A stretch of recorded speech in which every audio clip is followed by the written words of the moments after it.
2015 నాకు ఆపరేషన్ జరిగింది, cancer operation జరిగింది.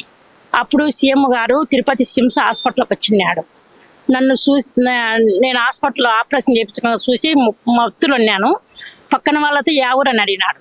కర్నూలు జిల్లా అని చెప్పినాం. అంటే సరే కర్నూలు జిల్లా అయితే హైదరాబాద్ పోవచ్చు కదా, ఇక్కడ ఎందుకు వచ్చిందంటే ఏమో వెంకటేశ్వర స్వామి ప్రేమతో ఇక్కడికి వచ్చిందని చెప్పినారు. అప్పుడు ఆయన కిందికి పోయి డాక్టర్లతో ఈమెకు మంచి మందులు వాడండి అని చెప్పినారు. 3 ఏళ్ళు మందులు వాడినారు. అతను మళ్ళీ చూసిపోయేటప్పుడు నువ్వు మా దగ్గరికి రామ్మా అని చెప్పిపోయాడంట పక్కన వాళ్ళకు. నేను వచ్చినప్పుడు నాకు ఆర్థిక సాయం గుండా 1 లక్ష రూపాయలు చెక్కు రాపిస్తున్నాడు. నేను వద్దున్నా, ఈ డబ్బులు ఇస్తే నాకు అప్పులు ఉన్నాయి, అప్పులకు అయిపోతుంది అంటే, అయితే నీకు మా పిల్లలకు ఉద్యోగం ఇన్నాను. సరే మీ పిల్లల్ని తీసుకురాపడినాడు. మా పాపను తోలుకొచ్చాడు. చూసినాడు. ఉద్యోగానికి రాపిస్తుంటే మాకు ఆయన ఎంప్లాయింట్ ఆఫీస్కు, కలెక్టర్ ఆఫీస్కు, ఇంకా 2-3 ఆఫీసులకు పంపించినాడు. ఎవరు ఇస్తాంలేమ్మా, ఖాళీనప్పుడు ఇస్తాంలేమ్మని ఎవరు మాకేం సాయం చేయలేదు.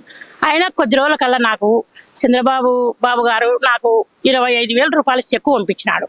నేను నీ పెద్ద కొడుకును, నా వంతు సాయం చేస్తున్నాను, ఈ డబ్బులు వేస్ట్ చేసుకోకుండా నువ్వు పండ్లు, పాలు, గుడ్లు తిని నీ ఆరోగ్యం చూసుకో అని చెప్పినాడు.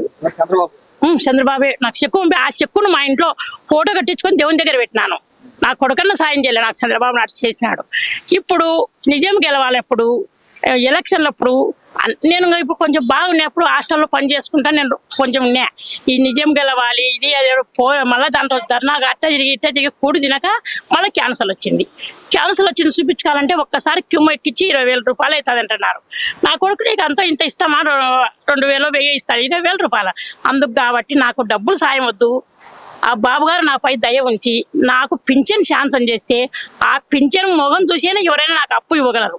10,000 కానీ 20,000 కానీ నాకు పింఛన్ సాయం చేస్తారని వచ్చిన. ఒకవేళ ఆయన దయ ఉంటే నా మీద పింఛన్ సాయం చేయొచ్చు, లేకపోయినా ఒక్కసారి ఆయన ఇంటికాడికి ఆయన చూసిపోవాలని వచ్చినాను. ఇప్పటికీ ఈడికి 3 తూర్లు వచ్చినాను. నాకు ఒకసారి మాత్రం ఆయన పేపర్ అమ్మారి వారి పెళ్లికి పోతే నా అప్లికేషన్ తీసుకున్నాడు, మాకు పంపించినాడు కలెక్టర్కి మాత్రం. ఆ కలెక్టర్ పంపిస్తే వాళ్ళు వచ్చి నా దగ్గర ఫోటో తీసుకొని నీకు పింఛన్ శాంక్షన్ చేస్తామని సంతకం పెట్టించుకొని ఇప్పుడు మీ భర్తకు వస్తుంది మేము ఇయ్యము అంటున్నారు. వికలాంగుల పింఛన్ అంటే బాబు గారు పంపించినారు, ఆడ ఇయ్యమంటున్నారు. నువ్వు మీకు చంద్రబాబు నాయుడు తెలుసు కదా, నువ్వు మాటకు పోతావు కదా, చంద్రబాబు నాయుడుకి చెప్పుకోపో, మేము ఏం పోని అందరి ముందర ఎంతో హీనంగా మాట్లాడతా. ఈ మాటలు కూడా దానికి సత్యేది మేలు అనిపించదు. అందుకు కాబట్టి మళ్ళీ ఆయన కాడకి కలచాలి, ఆయనతో మాట్లాడాలి. ఆయన ఇచ్చినా ఒకటే, నాకు ఇవ్వకుండా ఒకటే వచ్చినాను. బాబు గారు నాపై దయ ఉంచి ఈ చూసి నాకు పింఛన్ శాంక్షన్ చేస్తావని నిన్ను మనస్ఫూర్తిగా నీ పెట్టుకునే ప్రయత్నం చేశారా? ఏడబెడుతూ ఇటు తెచ్చినాను అప్లికేషన్లు. ఆడ ఆఫీసర్ ఎక్కువకున్నాడు. ఆఫీసర్ మాత్రం ఏమన్నాడు, నీకు పింఛన్ వచ్చింది ఫోటో తీసుకుందా అన్నాడు. ఏం వచ్చిందని ఫోటో తీపించుకున్నాను, సంతకం పెట్టించుకొని నీకు పింఛన్ రాకూడదని చేసినాను, నీకు చంద్రబాబు తెలుసు కదా, పోతుండు తిరుగుతుండు వస్తుండు అంటున్నాను. అంతా అవలే మాటలలో మాట్లాడుతున్నాను. అక్కడ మా ఊర్లో సత్యనారాయణ వాళ్ళు. అందుకు సార్ నాకు పింఛన్ వచ్చేట్టు చేయండి, నాకు డబ్బు సాయం కూడా వద్దు. ఒక బాబు గారు నాకు సాయం చేసినా అనుకో, ఆ డబ్బులు ఇంటికి పోతేనే అయిపోతాయి. పింఛను వస్తుందని తెలిసిందనుకో, ఎవరైనా పక్కన వాళ్ళైనా కానీ 10,000 అప్పు ఇవ్వగలరు, 2 నెలలకు కట్టుకుంటుంది లేని. నేను అందుకు పింఛన్ కోసం ఇప్పుడు 3 ట్రిప్పులు వచ్చిన సార్ ఇక్కడికి. అన్న క్యాంటీన్ పెట్టినారు, ఏదో లేని వాళ్ళు. ఇప్పుడు నేనే ఉన్నాను, నా టైం బాగాలేనప్పుడు నేను కూడా అన్న క్యాంటీన్ పోయి అన్నం తింటున్నాను. బాబు గారు అన్ని సాయం చేస్తూనే ఉన్నాడు నాకు. ఆయన మనకేం తెలుసు ఆ ప్రభుత్వం ఎట్లనేదో, ఈయన మాత్రం పెట్టినాడు మేలే.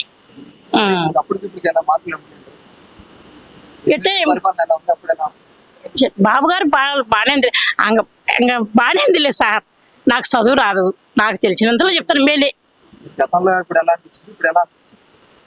ఏముంది సార్, బాగానే ఉందిలే సార్. నన్ను బ్రతికించినాడు కాబట్టి నాకు ఏ ప్రభుత్వం ఎట్లా ఉంటే నాకు చంద్రబాబు అంటేనే నాకు ప్రభుత్వం అంటే నాకు ఇష్టం అంతే. నేను ఇప్పుడు నా కొడుకు నన్ను చూసుకోలే, నా భర్త నన్ను చూసుకోలే, క్యాన్సర్తో నేను పడిపోయినా, అప్పుడు నాకు సాయం చేసినాడు. నేను ఇప్పుడు 11 సంవత్సరాలు బ్రతికినాను. ఇంకా బాగుంటేనే కదా నేను బతాను, లేకపోతే పోతాను. ఈ సంవత్సరం చెప్పలేం కదా. అందుకు నాకు బాబు గారు సాయం చేసినాడు కాబట్టి నాకు బాబు గారు అంటే ఈ ప్రభుత్వం అంటే ఇష్టం అంతే.